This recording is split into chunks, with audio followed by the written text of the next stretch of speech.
일부 때는 예배를 인도하기 전에 하나님께서 간절히 사모하는 마음을 아시고 성령으로 두 줄기 환한 빛을 보여주시더라고요. 2부 예배 때는 아랫다리가 막 흔들렸어요. 임재가 강하게 느껴졌습니다. 너무너무 감사합니다.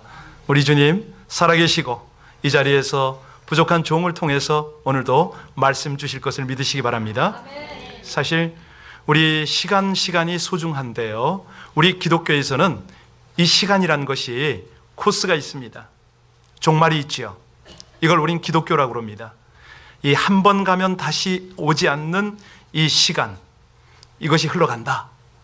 이것이 우리 기독교의 시간관인데요, 우리가 어린 시절이 있는가 하면 청년 시절이 있고 노년 시절이 있죠. 어떤 세월을 살든 간에 우리의 생애는 단 한 번입니다. 많은 사람들은 인생을 쉽게 살려고 그러죠. 그런데 인생이란 연습할 기회가 없지 않습니까? 방법이 없습니다. 돌아갈 방법이 없습니다. 하루하루가 최후고 하루하루가 전부입니다. 자, 그래서 우리 모든 인생이 지혜롭고 의미 있는 삶을 사는 것 너무 필요한데요, 그 의미를 제대로 찾아가는 비결이 있다면 세 가지가 있을 겁니다. 먼저는요, 자기 존재에 대한 인식을 제대로 해야 되겠죠? 왜 존재하십니까? 왜 사십니까? 여러분은 누굽니까?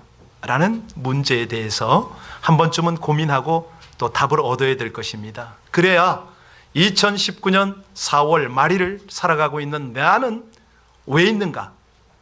답을 얻겠죠? 두 번째 중요한 거는 그렇게 될 때 내가 할 일을 알게 된다는 것입니다. 사람이요, 자기 할 일을 찾아서 할 때에 보람을 느끼지 않습니까? 창조해내는 것입니다.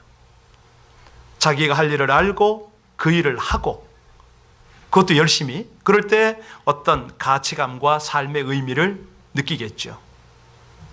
그런데 그것보다 더 중요한 것 한 가지가 있습니다. 그것이 뭐냐면 종말을 아는 겁니다.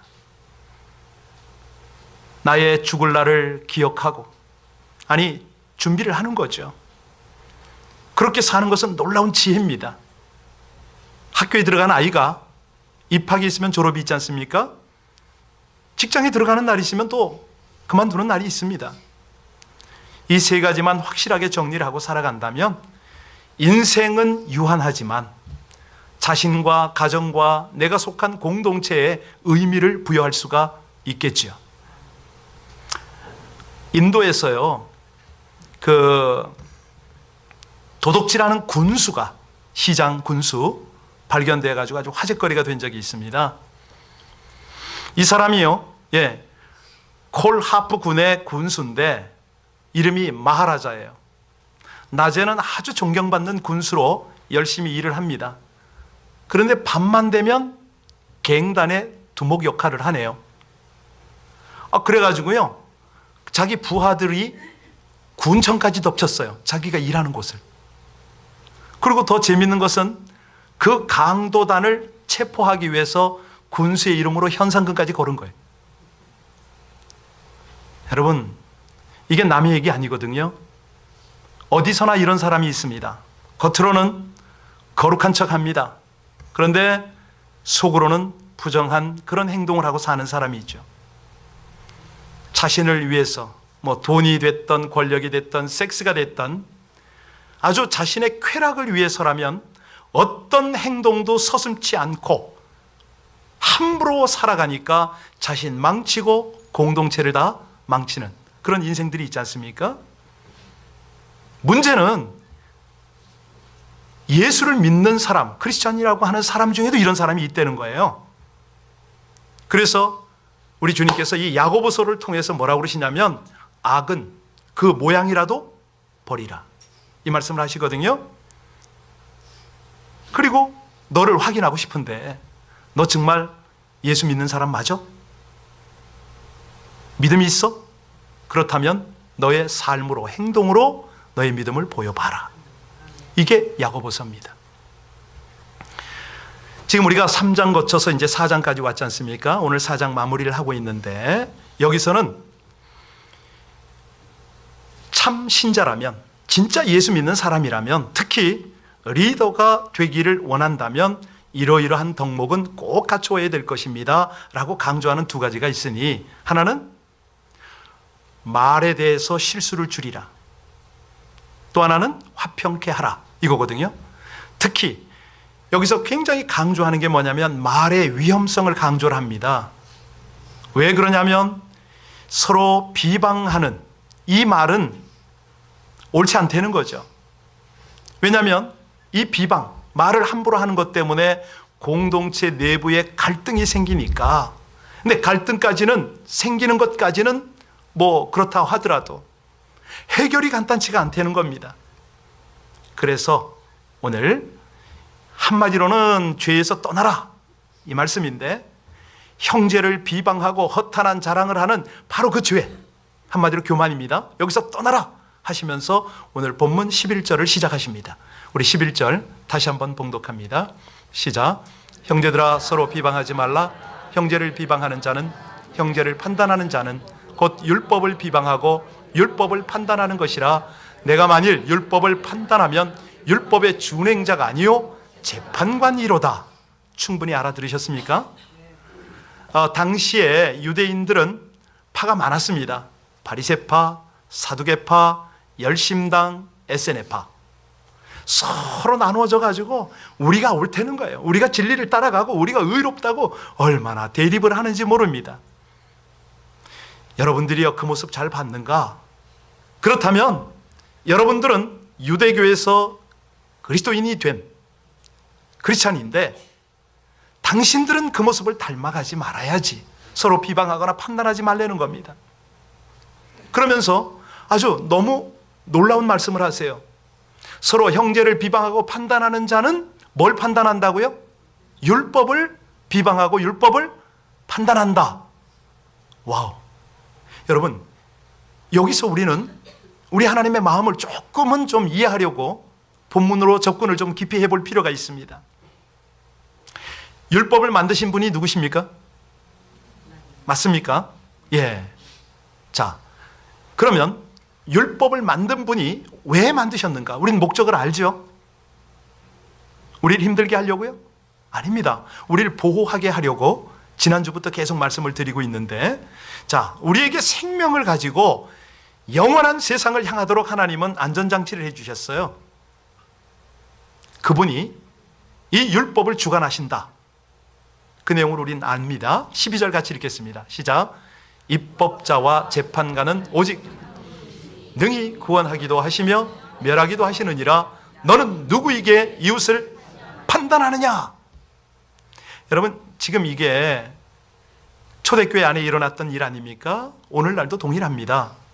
교회 안에서 믿음의 형제 자매들에 대해서 이러쿵 저러쿵 비방하고 평가하는 거, 이걸 지금 지적하시는 거거든요. 그러면서 이것이야말로 율법을 비방하고 판단하는 거다, 이 말씀을 하셨습니다. 이게 왜 우리가 심각하게 고민하고 이 말씀을 연구해야 되냐면, 율법을 누가 만드셨다고요? 그러면 이 율법을 비방하는 것은 누구를 비방하는 겁니까? 왜 비방을 합니까? 말씀에 순종하지 않으려는 겁니다. 아니, 조금 더 정확하게 말씀드리면 이 율법을 입법한, 율법을 판단하는 입법자, 재판관 누구예요? 하나님이에요. 이분을 함부로 판단한다는 거예요. 이게 확실하게 와 닿으셨습니까? 굉장히 심각한 말씀입니다. 그러면 여기서 우리 심각한 걸 다시 한번 살펴야 됩니다. 아니, 형제 비방이 도대체 뭐길래 왜 율법을 비방한다고 하십니까? 우린 질문해야죠. 자, 그러면 여기서 여러분과 제가 성경을 다시 한번 훑어야 됩니다. 율법 중에 최고의 율법이 뭐죠? 모르세요? 예, 신앙생활 하신 분들 대답하셔야 됩니다. 하나님의 율법 중에 최고의 율법은 뭐라고요? 사랑입니다. 사랑. 어디 그런 근거가 있냐고요? 예수님께서 말씀하셨잖아요. 내 마음을 다하고 목숨을 다하고 뜻을 다하여 주 너의 하나님을 사랑하라 하셨으니, 이것이 크고 첫째 되는 계명이요 둘째도 그와 같으니 내 이웃을 내 자신같이 사랑하라 하셨으니 이 두 계명이 온 율법과 선지자의 강령이니라. 아멘입니까? 맞습니다. 그래서 사도 바울이 이걸 깨닫고 뭐라고 말하냐면 사랑은 이웃에게 악을 행하지 아니하나니 그러므로 사랑은 율법의 완성이니라. 그러니까 우리 율법 중에 최고 율법이 바로 이 사랑인 거예요. 그래서 형제를 비방했다. 이건 무슨 말입니까? 다른 말로 형제를 사랑하지 않았다는 거죠. 네. 그래서 하나님은 율법을 비방한 거 아니냐? 이거 이해가 빨리 안 가시는 분은 이제는 할 수 없습니다. 직설적으로 말씀드려야 되겠어요. 기분 나쁘시더라도 들으셔야 됩니다. 여러분, 마귀라는 단어를 번역하면 그 뜻이 뭔지 혹시 아세요? 비방자입니다. 중상자입니다. 남을 비방하기 좋아하고 중상하기 즐겨하는 자를 뭐라고 그래요? 그렇습니다. 아니 성경이 그렇다고요. 성경에서 그런 말씀을 하신다고요. 네, 마귀의 자녀라고 그러죠. 그래서 오늘 본문에서 뭐라고 그러냐면 네가 누구에게 판단하느냐 이렇게 말씀합니다. 네가 누구에게 판단하느냐. 사람은 결코 재판관이 될 수 없다는 말씀이죠. 여러분, 구원과 심판의 주관자는 하나님이심을 믿으십니까? 잘 아십니다. 그분이 재판관이십니다. 자, 그럼에도 불구하고 우리가 아멘 했는데도 불구하고 왜 우리는 함부로 다른 사람을 판단하고 비방을 하죠? 그 근본 이유가 뭐죠? 네, 내가 재판관이 되고 싶은 겁니다. 우리는 율법의 준행자인데 우린 지키는 사람이어야 하는데 내가 하나님이 되고자 하는 교만한 죄 때문이라는 거죠. 여러분, 인간의 죄가 어디서 왔습니까? 이 죄의 뿌리가 어디죠? 피조물이 창조주인 하나님이 되려고 한 거기서부터 온 거 아닙니까? 우리가 하나님의 은혜 없이는 살 수가 없거든요. 네, 하나님의 은혜 아래 사는 게 지혜인데 아니 우주 만물을 아름답게 지으시고 보기 좋게 지으신 그 섭리자, 운행자가 바로 사랑이신 하나님 아닙니까? 그래서 우리 일생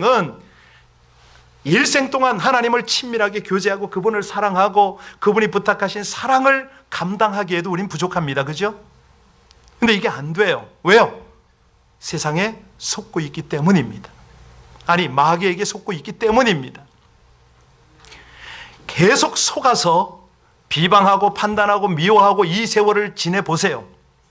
결국은 우리 청춘을 세월 속에서 다 속고 낭비해버리고 맙니다.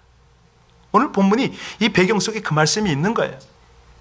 자, 여러분, 내 이 아까운 청춘, 여러분들의 연세가 지금 뭐 다양하지만은 오늘까지 살아오는 세월을 고스란히 사기당하고 다 낭비하고 있어요. 누구에게요? 그렇죠. 그렇습니다. 왜 계속 속고 있을까요? 예. 아니 관계가 파괴가 되고 사람을 잃고 모든 걸 다 잃어버리면서 왜 자꾸 내 세월, 내 인생 다 낭비하고 있냐 말이죠. 내가 주인 되어 살려고 하기 때문에, 네, 헛된 일에 자꾸 거기에 관심을 가지기 때문에 그겁니다. 여러분, 젊어서 열심히 재산 모으고 은퇴를 준비했단 말입니다. 그 돈을 사기당하는 분들 보잖아요. 그죠? 그 억울함이 얼마나 되겠습니까? 그런데 그것과 비교가 안 되는 게 뭐냐면 이 아까운 청춘, 이 아까운 세월을 다 낭비하는 겁니다. 쓸데없는데 다 써버리는 거예요. 사단에게 속아서, 자기에게 속아서 다 엉뚱한 데 쓰고 있습니다. 한낱 그 잘난 척 똑똑한 척 해봐야 그게 뭐가 유익이 있습니까? 오늘 본문 13절을 보면요, 인생은 주님의 뜻 아래에 있다 분명히 말씀하십니다. 우리 같이 읽겠습니다. 시작. 들으라, 너희 중에 말하기를 오늘이나 내일이나 우리가 어떤 도시에 가서 거기서 1년을 머물며 장사하여 이익을 보리라 하는 자들아. 갑자기 비즈니스를 가리키네요. 자, 여기 잘 보시기 바랍니다.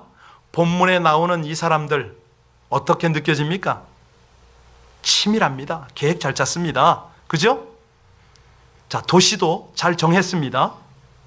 도시를 타겟으로 정하고 또 거기에 가서 얼마 동안 유한다고요? 1년 365일 동안 거기서 일을 벌이라. 아주 계획도 빈틈이 없었던 것 같아요. 이쯤 되면 자신만만하게 이익을 보리라 전망했을 것 같지 않습니까? 왜 하나님께서 오늘 본문 속에 이 말씀을 넣어놓았습니까? 이 유한한 인생들아, 너희들이 뭘 안다고 예정하고 확정을 하냐, 이 말씀 아닙니까? 인생은 누구도 미래를 예측할 수가 없습니다. 그렇지 않습니까? 언제 병이 걸릴지, 어떤 재난이 닥칠지, 교통사고가 닥치기도 하고 방법이 없습니다. 오늘 본문을 가만히 보면서 여러분은 가장 중요한 거, 빠뜨린 걸 찾아내셔야 됩니다. 13절에 보니까 뭐가 빠졌습니까? 가장 중요한 거 뭐죠? 하나님의 계획입니다. 하나님의 뜻입니다. 인간의 계획만 거기 가득해요. 하나님이 오늘을 주셨는데 365일이 하나님의 수중에 있는데 하나님이 섭리를 하시는데, 아니 자본도 하나님이 주셔야 되고 도시도 하나님이 관할을 하시는데 이거는 하나도 없습니다. 여기 다 자신들만 들어가 있어요. 몽땅 자기가 맡아서 주관하려고 하고 있습니다. 이것을 우리는 자기 인생을 살아보겠다고 위태로운 망상을 가진 그런 걸로 볼 수가 있습니다. 물론 장사 잘하기만 하면 이익을 벌겠지요.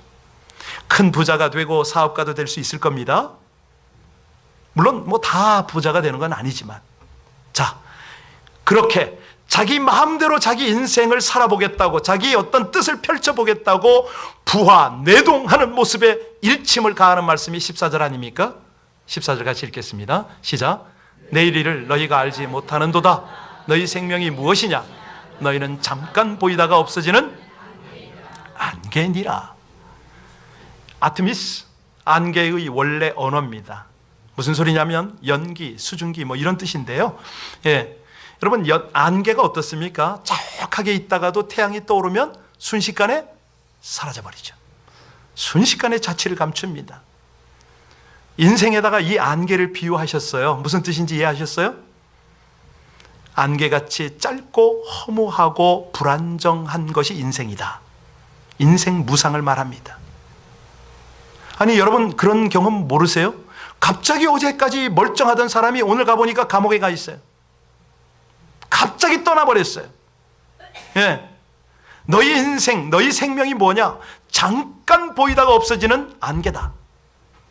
순간이다, 이 말 아닙니까? 어제도 어떤 장로님이 저하고 잠깐 교제하다가, 아유 목사님 세월 너무 빨라요.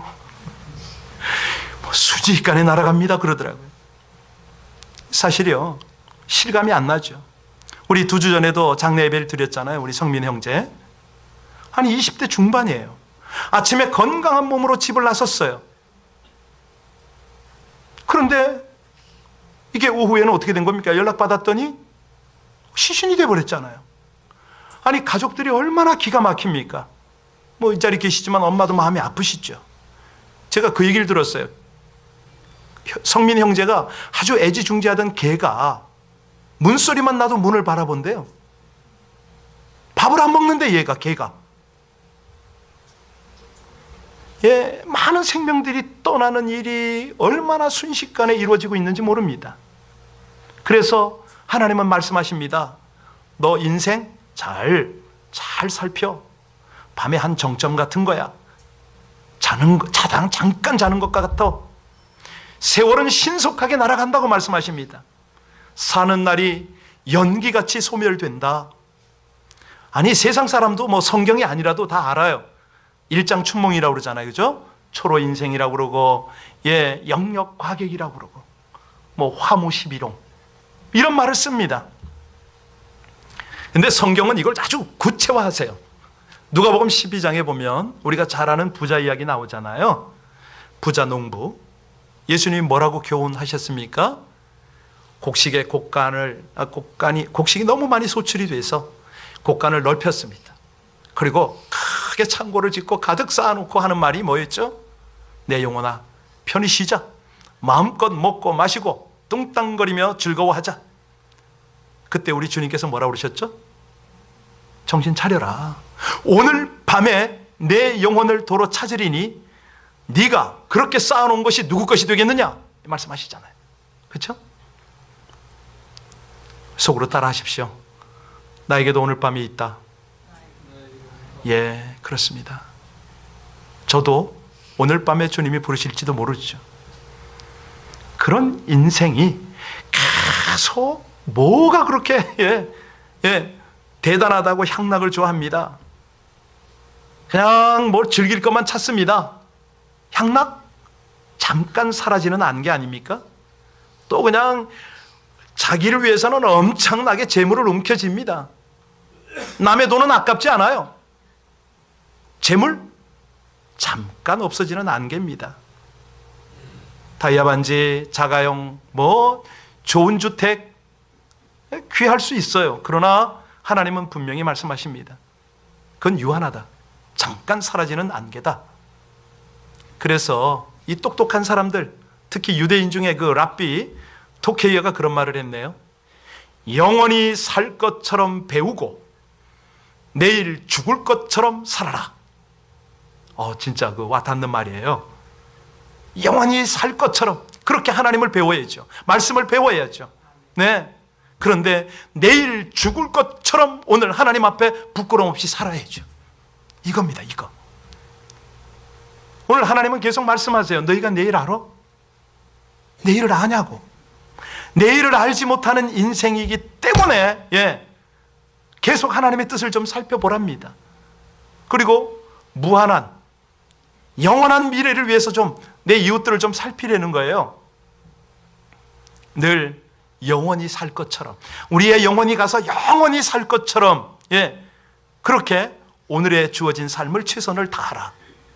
그 말씀이 16절입니다. 우리 16절 같이 봉독합니다. 시작. 이제도 너희가 허탄한 자랑을 하나 그러한 자랑은 다 그렇습니다. 쓸데없는 세상 자랑하지 말라는 거예요. 필요 없다는 거죠. 여러분, 이 왜 세상 자랑 이게 헛되다고 말씀하십니까? 전능하시고 영원하신 주 앞에 이런 것들은 아무 소용이 없어요. 그런데 이거를 악하다고까지 하시네요. 악하다고. 이게 왜 악하다고 하셨습니까?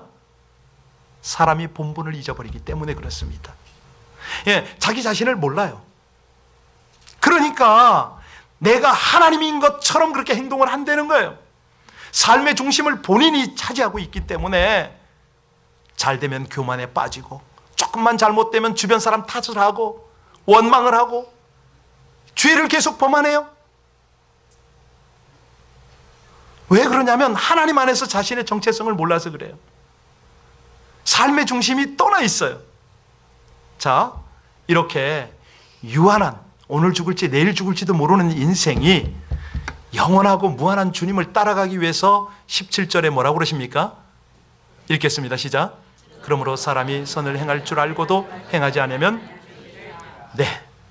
자, 여기 이제 선을 행하는 삶이 나왔습니다. 이 선을 행하는 삶이 뭘까요? 왜 하나님께서 이 말씀을 하실까요? 야고보서 전체 주제가 뭐라고 그랬습니까? 행동하는 믿음이라고 그랬죠. 다른 말로 하면 믿음으로 살아라. 이것이 선한 생활이다. 이 말씀이거든요. 그래서 바울 사도는 말하잖아요. 오직 의인은 그렇죠. 의인은 믿음으로 말미암아 살리라. 의인은 믿음으로 살 때만 선을 행할 수가 있습니다. 다시 말하면 믿음으로 살 때 의를 행할 수 있다 이 말이죠. 믿음으로 살 때 이웃을 사랑할 수가 있습니다. 긍휼히 여기고요. 구체적으로 전도도 할 수가 있습니다. 구제도 할 수가 있습니다. 왜냐하면 나는 영원히 살 거니까, 지금 내게 있는 것이 내 것이 아니니까 아버지 것을 잠깐 맡았고 그걸 나누고 영원히 하나님 나라에 가서 살 거니까, 이게 우리에게는 실감이 안 나서 하나님은 어떻게 본을 보이시냐면 예수님을 이 땅에 보내셨잖아요. 예수님이 이 땅에 오신 목적이 뭐죠? 섬기려고 오셨습니다. 그것도 부족해서 대속해 주시고 십자가에 못 박혀 죽으시기 위해서 오셨다는 거죠. 왜요? 영혼을 위해서. 죽으셨잖아요. 부활하셨잖아요. 그 삶을 우린 그대로 보고 있습니다. 배우고 있습니다. 따라가고 있습니다. 여러분, 저도 여러분도 오늘 17절 말씀에 선을 행하는 삶을 사시기를 주의 이름으로 축원합니다. 사실요, 목소리 있을 때 열심히 찬양대 쓰셔야 됩니다. 가르칠 수 있을 때, 내가 뭔가 나눠줄 수 있을 때, 그때 유년주일 학교도 섬기는 겁니다. 힘이 있을 때 교회 봉사도 하고 구제도 하는 거고요. 조금이라도 내가 조금이라도 모을 수 있을 때 그때 선교도 할 수 있고 그렇습니다. 그때 놓치면 아무것도 못합니다. 나중에 하리라 잘 안 되더라고요. 못 하시더라고요. 정말로 성실하신 분들을 보면 있는 그 상황에서 하시더라고요. 대부분 그래요. 그래서 하나님은 말씀하십니다. 유한한 세상 재물로 영혼을 위해서 쓸 줄 아는 게 지혜다. 정말 이 유한한 인생 가운데 믿음으로 사는 것이 지혜다. 이 말씀을 하시거든요. 오늘 저는 여러분에게 우리 미국의 일상 중에 있는 일을 하나 좀 예화로 드리고 마무리를 하겠습니다. 한 홈레스가요, 벤치에 누워 있었습니다. 이게 한낮인데 잠을 자고 또 일어났는데 자기 그 개나리 보침을 살폈더니 거기에 뭐가 있냐면 100불짜리가 하나 있는 거예요. 깜짝 놀랐습니다. 막 돌아봅니다. 이게 웬일이지? 바람에 날아왔나? 누가 두고 갔나? 한참을 돌아봐도 주변에 사람이 없는 거예요. 누군가가 주고 갔겠다라는 확인이 됨과 동시에 이 홈레스는 그 돈을 들고 옆에 있는 마켓으로 갔습니다. 가장 먼저 산 것이 침낭을 샀습니다. 두 번째 먹거리와 여러 가지를 좀 샀어요. 양손에 가득하게 보따리를 들고 뿌듯한 마음으로 이제 자기의 침상이기도 한 벤치에 돌아왔어요. 그런데 그 사이에 웬 사람이 하나가 와서 앉았네요. 이 사람이 통화를 합니다. 전화를 하는데 뭐 안 들으려도 듣지 않을 방법이 없으니까 옆에서 듣게 됐죠. 내용인즉슨 뭐 애가 아프다고? 그래, 어떻게 하지? 약을 먹여야지. 글쎄 말이야, 내가 지금 돈이 없네. 어디 빌릴 만한 데도 없고 이거 어떻게 하면 좋은가? 젊은 아빠가 와이프하고 통화한 것 같은데 아이가 아픈 상황에서 약 살 돈이 없는 내용을 통화하는 것을 들었어요. 홈레스가 가만히 그 통화를 듣고 있다가 그 사람이 통화가 끝나니까 말을 걸었습니다. 시간이 좀 있냐고. 왜 그러냐고. 잠깐만 좀 기다릴 수 있겠냐고. 고개를 끄덕끄덕 했어요. 그랬더니 홈레스가 잠깐 어디를 갔습니다. 그리고 한참 만에 돌아왔는데 손에 100불짜리를 가지고 돌아온 거예요. 여러분, 무슨 일이 있었겠어요? 어떻게 아셨어요? 홈레스가 가서 자기 침낭을, 자기 먹거리를 다 반납을 하고 100불을 다시 가져온 거예요. 그리고 이분에게 내밀었습니다. 가서 아이의 약을 사주라고. 어떤 느낌이 드세요? 그런데 이 애기 아빠는 그 자리에서 이 홈레스를 향하여 자기 주머니를 뒤지더니 오히려 거꾸로 500불을 줍니다. 이 상황은 실제 상황이고요. 홈레스들의 재활을 돕는 선교단체에서 멀리서 몰래 카메라로 찍고 있었습니다. 이 홈레스는 자기는 받을 수 없다는 거예요. 이 젊은 아빠는 나는 계속 줘야겠다는 거예요. 한참 실랑이를 하더라고요. 그리고 마침내 둘은 부둥켜 안았습니다. 한참 울었습니다. 너무너무 감사해서 울었죠. 여러분, 얼마나 귀합니까? 얼마나 아름답습니까? 우리 주님께서요, 우리에게 건강을 주시고 환경을 주시고 재물을 주신 이유를 좀 아시겠습니까? 우리가 유한한 인생 가지고, 정말 유한한 재물 가지고 이 땅에 살아가게 하시는 하나님의 이 목적을 좀 아시겠습니까? 여러분, 기회라는 건요, 더 이상 머무르는 게 아닙니다. 기회가 주어졌을 때, 기회가 사라지기 전에 잡을 줄 알아야죠. 어거스틴도 그런 말을 했어요. 오늘을 마지막 날처럼 살으라고. 마지막 날처럼 살으라고 그랬더니 자기 혼자 먹고 마시고 즐기네요. 제발 그러지 마십시오. 예. 하나님은 말씀하십니다. 성실하고 진실하게 살라. 사실요, 이 악하고 이 정말 남을 속이고 이렇게 사는 사람들 더러 있어요. 그런데 이런 사람일지라도 대부분 죽을 때가 되면 마음이 착해지더라고요. 제가 이게 임종 이렇게 하시는 분들 이렇게 가끔 본다고 그러잖아요. 자주 보는 편인데, 대부분의 사람들이 죽을 때가 되면은 세 가지를 점검을 하더라고요. 그 세 가지 때문에 후회를 해요. 하나는 좀 더 참을 걸. 내가 참아줄 걸. 내가 왜 이렇게 화를 내고 왜 이렇게 사람을 잃었는가. 이 후회를 하고요. 두 번째는 좀 더 베풀 걸. 그때 좀 더 섬겨주고 조금 더 나눠주고 조금 더 도와줄 걸. 세 번째는 그때 내가 좀 더 화목할 걸. 내가 사랑해 줄 걸. 내가 이해 좀 할 걸. 이걸 후회하세요. 이거 세 가지. 대부분 그래요. 어떤 장로님 마지막에 갔더니 제 손을 꼭 잡고, 목사님 정말 죄송하다, 잘못했다. 저희가 부끄럽더라고요. 한마디로 유한한 인생을 깨닫고 선을 행하지 못한 것은요, 죽을 날이 되면 반드시 후회해요. 이건 안 믿어도 그렇게 후회를 해요. 그래서 오늘 하나님은 우리에게 삶의 지혜를 가르치십니다.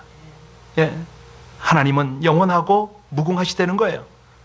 언제나 하나님을 영광을 위한 그런 소원과 계획을 가지고 좀 살아보려는 거죠.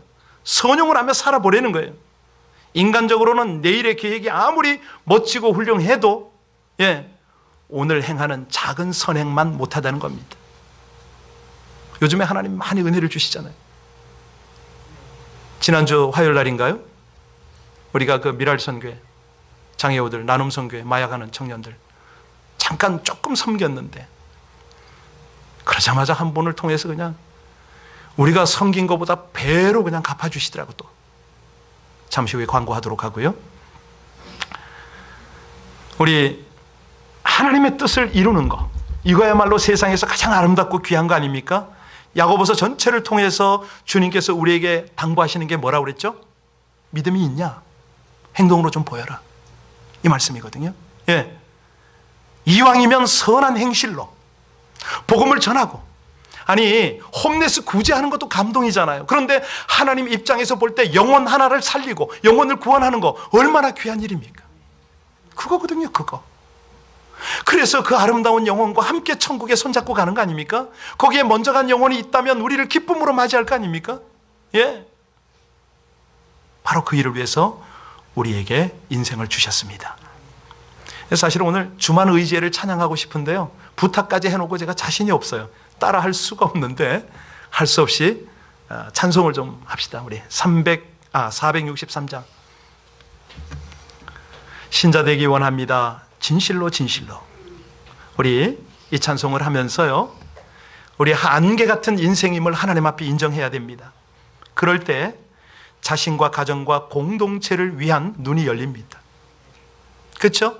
내 살 날이 얼마 안 남았는데, 언제 내가 어떻게 죽을지 모르는데 내가 한순간을 살아도 바라 살아야지. 그렇죠? 하나님 앞에, 사람 앞에. 그럴 때 하나님은요, 우리가 감당 못할 깨달음을 주십니다. 더 큰 선물 주시죠. 더 큰 축복으로, 더 큰 기쁨으로, 더 큰 사랑으로 우리를 채워주는 걸 믿으시기 바랍니다. 우리 같이 찬송하겠습니다.